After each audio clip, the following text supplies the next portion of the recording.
कस्य नेतारम भेत्तारम कर्म भूभृताम ज्ञातारम विश्व तत्वानां वंदे तत्गुण लब्धये।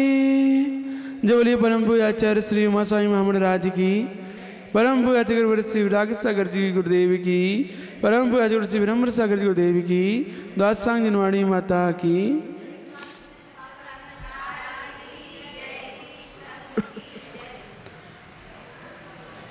अध्याय नंबर 7 सूत्र नंबर 18। निश्शल्यो व्रती। जो शल्य रहित होता है वही व्रती होता है। शल्य, शल्य माने जो निरंतर कांटे की तरह चुभती रहती है उसे बोलते हैं शल्य। जैसे कांटा लग जाए तो अब वो जब तक निकलेगा नहीं तब तक कष्ट देता ही रहता है, चुभता ही रहता है। ऐसे ही वो शल्य जो है जब तक पूरी नहीं हो जाएगी तब तक चैन से बैठने नहीं देती, उसे बोलते हैं शल्य। ये शल्य 3 प्रकार की होती है। कितने प्रकार की? माया, मिथ्या, निदान। हाँ, माया शल्य अतत्वों का श्रद्धान करना नहीं, मिथ्या शल्य पहली, मिथ्या शल्य अतत्वों का श्रद्धान करना मिथ्या शल्य है। मतलब तत्व के प्रति अरुचि भाव, कोई रुचि नहीं होना तत्वों के प्रति, ये क्या है? मिथ्या शल्य। यहाँ पर तत्व की बात कही जाए तुरंत बुरी लगती है, अच्छी नहीं लगती, रुचि नहीं है, तो ये मिथ्या शल्य कही जाती है। जहाँ पर मिथ्या ज्ञान, मिथ्या चारित्र, मिथ्या दर्शन की बहुलता पाई जाती है, वो मिथ्या शल्य सहित जीव होते हैं। व्रति के अंदर ये शल्य नहीं होती, क्योंकि व्रति सम्यक दर्शन होने के बाद ही व्रति संज्ञा आती है, तो इसीलिए पहली मिथ्या शल्य वहाँ नहीं पाई जाती। दूसरी माया शल्य, छल कपट करना, मेरे अपध्यान को कोई नहीं जानता, इस अभिप्राय से भाव वेश का आचरण करके लोगों को आकर्षित करते हुए चित्त की मलिनता रखने को माया शल्य कहते हैं। मन में कुछ सोचना और बाह्य शरीर से कुछ क्रियाएं करना, जिससे कि मेरे मन में क्या चल रहा है किसी को क्या पता, किसी को नहीं पता, मैं तो बस बाह्य से सही आचरण करूंगा तो लोग मुझसे जुड़ेंगे, आकर्षित होंगे। इस प्रकार की मन में मलिनता रखना माया शल्य है। मन में मलिन भाव रखते हुए, दूसरों के प्रति खोटे विचार रखते हुए, बाहर से अपने आप को स्वच्छ दिखाना, अच्छा बताना, माया शल्य। ये भी व्रतियों के नहीं होती है। और तीसरी निदान शल्य, आगामी काल में इष्ट फलों की वांछा, व्रतों के फलस्वरूप आगामी विषयों भोगों की आकांक्षा रखना निदान शल्य है। या फिर ये कहें व्रतों के फलस्वरूप ऊपर बैठकर नीचे की चाह करना।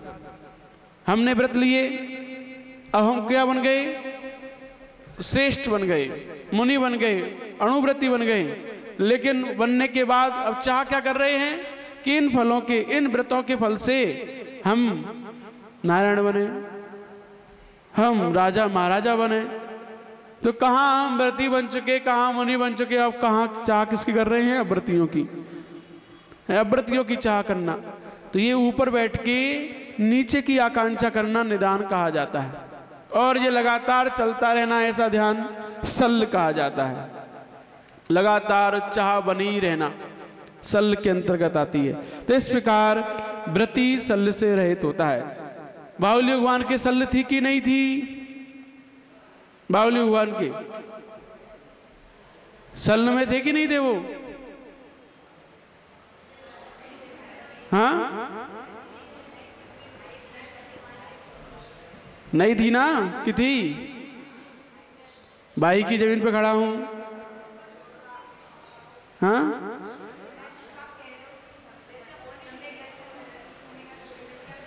हाँ, इस सूत्र के अनुसार निश्शल्यो व्रति, इस सूत्र के अनुसार व्रतियों के शल्य नहीं होती है। तो बाहुली भगवान तो 6वें 7वें गुण स्थान में थे, वहाँ शल्य कैसे हो सकती है? और जहाँ शल्य होती है वहाँ पर सम्यक दर्शन कैसे होगा?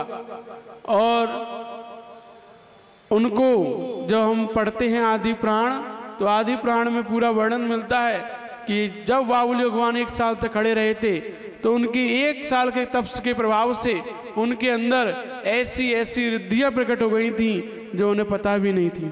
बहुत सारी रिद्धि सिद्धि उनके जीवन में प्रकट हो गई थी, लेकिन वो इन सब से अज्ञात थे क्योंकि वो उनका प्रयोग करना ही नहीं है। लेकिन प्रकट हो गई थी। कब होंगी प्रकट? जब भावलिंग होगा तभी तो प्रकट होंगी रिद्धियाँ, क्योंकि रिद्धियाँ भावलिंग के मुनराज के ही प्रकट होती है, भावलिंग मुनराज के। तो इसीलिए हम ये नहीं कह सकते कि वो शल्य सहित थे, वो निश्चल्य थे। उन्हें किसी प्रकार का शल्य नहीं था कि हम भरत की भूमि पर खड़े हैं, आदि आदि जो बातें सुनने में आती हैं, ये सब एक विकल्प हो सकता है, शल्य नहीं हो सकती। शल्य वो है जो निरंतर कांटे की तरह चुभती रहे, और विकल्प अलग चीज है। विकल्प तो 6वें गुण स्थान में हो सकता है, कोई दिक्कत नहीं है, लेकिन शल्य नहीं हो सकती 6वें गुण स्थान में। तो इसलिए वहां विकल्प कह सकते हैं, शल्य नहीं कह सकते। निर्विकल्प नहीं हो पा रहे थे, इस कारण से 6वें 7वें गुण स्थान में ही घूम रहे थे। जैसे ही भरत चक्रवर्ती ने आकर माफी मांगी, आदि संबोधन किया, वो निर्विकल्पता को प्राप्त हुए और तुरंत केवल ज्ञान हो गया। तो ऐसे विकल्प कह सकते हैं, शल्य नहीं कह सकते। क्योंकि शल्य होगा, शल्य होगी तो भावलिंग नहीं बनेगा, भावलिंग नहीं बनेगा तो रिद्धियाँ प्रकट नहीं होंगी। लेकिन आदि प्राण में आचार्य जिनसे स्वामी ने लिखा है कि बाहुली भगवान को 1 साल के तप के प्रभाव से कई सारी अनेकों रिद्धियाँ प्रकट हो गई थी। इसीलिए और इस सूत्र के माध्यम से भी निश्चल्य व्रति कि व्रति हमेशा शल्य रहित होता है। इसीलिए वो तो 6वें 7वें गुण स्थान के महाव्रती थे, तो शल्य कैसे कह सकते हैं? इसीलिए उनके अंदर शल्य नहीं है, नहीं थी, ये जानना चाहिए। विकल्प हो सकता है, सराग संयम था, वीतरागता को प्राप्त नहीं हुए थे।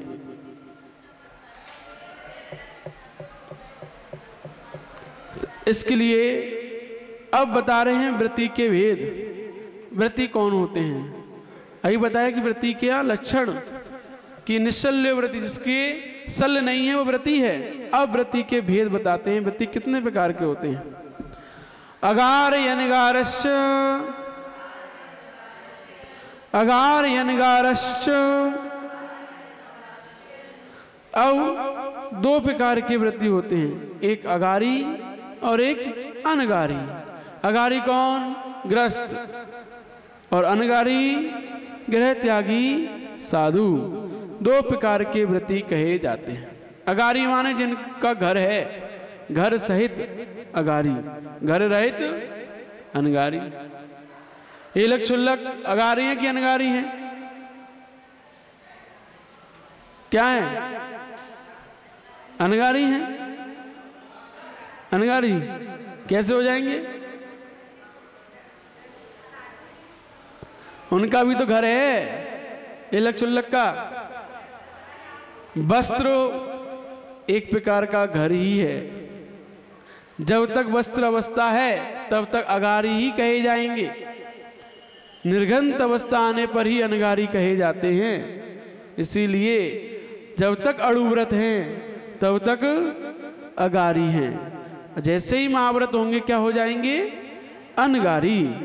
तो यहाँ कह रहे हैं कि अगारी कौन है? अणुव्रतो अगारी, अणुव्रतो अगारी। तो अणु अर्थात एक देश व्रत पालने वाला सम्यदृष्टि जीव अगारी होता है, जो एक देश व्रत पालन कर रहा है। कौन कौन से? अहिंसाणुव्रत, सत्याणुव्रत, आचर्याणुव्रत, ब्रह्मचर्याणुव्रत और परिग्रहाणुव्रत। ऐसे 5 अणुव्रतों को जो पालन कर रहा है वो कौन है? अगारी। तो एलक शुल्लक 11 प्रथमाधारी होते हैं, अणुव्रती होते हैं, इसीलिए इनको क्या बोलते हैं? अगारी। ये भी घर सहित हैं, घर का मतलब वस्त्र सहित हैं। तो जब तक वस्त्र सहित हैं तब तक अगारी कहे जाते हैं। क्या एक वस्त्र किसका? हाँ, तो एक वस्त्र तो क्या हुआ, है तो वस्त्र। एलक जी के पास एक वस्त्र है, लेकिन है तो वस्त्र। चार लंगोटी की जो भाले, चार लंगोटी की दुख भाले। तो लंगोटी की चाह भी दुख का कारण है। साफ नहीं होके आई, गंदी है, धुली नहीं है, कल क्या पहनेंगे, बहुत सारे विकल्प हैं। तो एक लंगोटी की चाह भी बहुत सारे दुखों का कारण है, इसीलिए अणुव्रती। और लोग कहोगे कि यहाँ लंगोटी तो ज़्यादा से ज़्यादा एक हाथ की है, और वहाँ पर माता जी की साड़ी 9 हाथ की है, लेकिन उनको महाव्रती कहते हैं और एलक जी को अणुव्रती कहते हैं। क्यों कहते हैं उनको? क्योंकि उनकी परिस्थिति विशेष है। महिलाओं की परिस्थिति विशेष होने के कारण से उनको एक वस्त्र कम से कम धारण करना ही पड़ता है। तो वो पूरी साड़ी एक वस्त्र में ही, उनको 8 मीटर की साड़ी है, उस पूरी साड़ी में ही उनको उसी तरीके से पहननी पड़ती है। सब चीज़ बन जाती है उसमें। एक वस्त्र का धारण करती हैं वो। क्यों? क्योंकि उनके शरीर की परिस्थिति ऐसी है। वो शरीर ही ऐसा मलिन शरीर है, उस मलिन शरीर को ढकना ही पड़ता है। लेकिन जो पुरुष हैं, और पुरुष होकर भी जिनके मन में लज्जा है अभी, तो वो वस्त्रों का त्याग नहीं कर पा रहे हैं। लेकिन माताजियाँ जो हैं उनके मन में लज्जा नहीं है, लेकिन क्या कहते हैं, त्याग करने की अनुमति भी नहीं है। इस शरीर की परिस्थिति विशेष होने के कारण से वहाँ त्याग कर नहीं सकते, और यहाँ त्याग करना नहीं चाह रहे। तो अंतर आ गया ना। यहाँ आसक्ति है, वहाँ आसक्ति नहीं है। तो जहाँ आसक्ति नहीं है कपड़ों के प्रति, वहाँ पर महाव्रत उपचार से कहे हैं। और यहाँ छोड़ने की चाह ही नहीं है कि नहीं नहीं हम तो ठीक है ऐसे ही, वहाँ पर आसक्ति है। आसक्ति होने के कारण से अणुव्रत कहे गए हैं, महाव्रत नहीं कहे गए।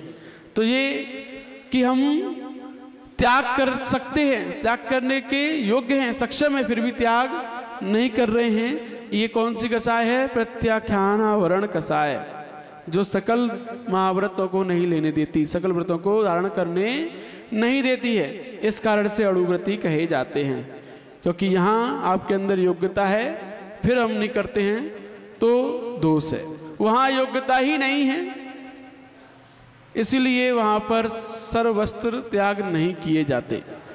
ठीक योग्यताओं के अनुसार सारे कार्य किए जाते हैं। तो अणुव्रत अगारी, जिनके अणुव्रत हैं वे सब अगारी कहे जाते हैं।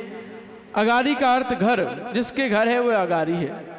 यहाँ चारित्र्यमणि कर्म के उदय होने पर घर के प्रति महत्व का नाम भाव घर है। वह भाव घर जिसके मन में स्थित है, वह घर छोड़कर यदि वन में भी रहता है तो वह अगारी ही है। लो, घर छोड़ दिया लेकिन मन में क्या है? घर बैठा हुआ है, अभी भी घर के लोग बैठे हुए हैं, उनकी चिंताएं बैठी हुई हैं, आदि आदि। तो घर छोड़कर यदि वन में भी रहता है तो वह अगारी ही है। और जिसके घर नहीं है वह अनगारी है। विषय तृष्णाओं से निवृत्त मुनि यदि शून्य घर मंदिर आदि में भी रहता है तो भी वह अनगारी है। ऐसे घर में भी रहता है जिस घर में कोई नहीं रहता है लेकिन किसी का मकान है, वहाँ भी रहता है, तो भी वो अनगारी है, क्योंकि उसका उस घर के प्रति लोगों से कि कोई मोह नहीं है, इसलिए उसका कोई भाव घर नहीं होने से वह अनगारी कहे जाते हैं। ठीक, अब इसके बाद बताते हैं कि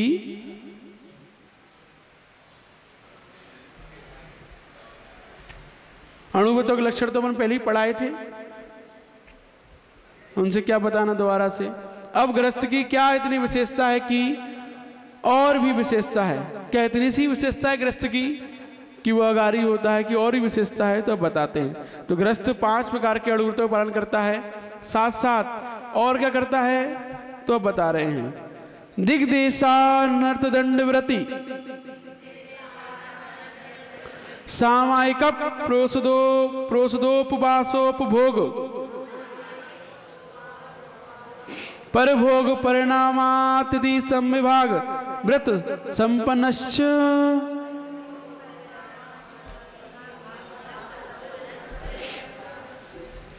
पढ़िए। दिग्देशा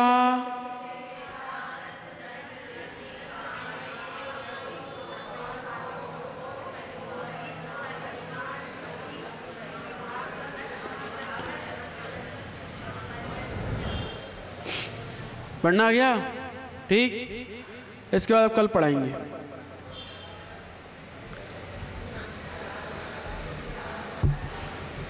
आज थोड़ा गला सूख रहा है, पता नहीं क्यों।